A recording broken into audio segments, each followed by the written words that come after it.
Does your heart break for the things that break God's heart? For me and many others I know, God has broken into our worlds and shaken loose our hold on what we think is ours.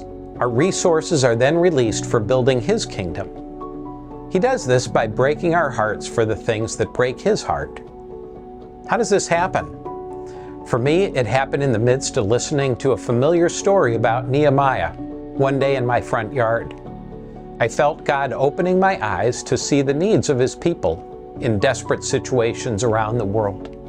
Orphans, widows, exploited girls, the many who are starving, trapped in poverty, cut off from the world's rich resources, and the many who've not heard the good news about the love of God in Jesus.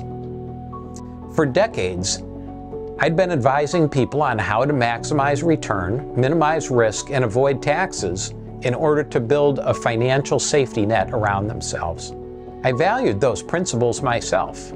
As I began to see broken and vulnerable people as God sees them, I began to cry, like Nehemiah cried over the broken and vulnerable walls of Jerusalem. These tears have been watering the ground and propelling a sacrificial journey with my family, faith, and funds that, ironically, I never would have experienced had I followed my own advice as a financial advisor. More than ever, I'm moved to live out the command of the Old Testament prophet Micah, who says, "Act justly, love mercy, and walk humbly with my God."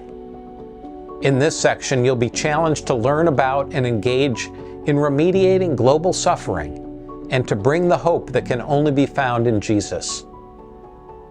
While it's an enormous task, we're not free to avoid facing the problem just because it's difficult. As you review the content, consider these 3 ideas. First, how does Nehemiah's reaction to the devastating news about the land and people he loved challenge your own response to news of suffering? Second, how and when are justice and mercy to be applied in response to needs that God shows you? And third, how might your own wealth and resources be preventing you from seeing and engaging in worldwide problems? Maybe by the end of studying this section, you too will pray a dangerous prayer. Let's dive in.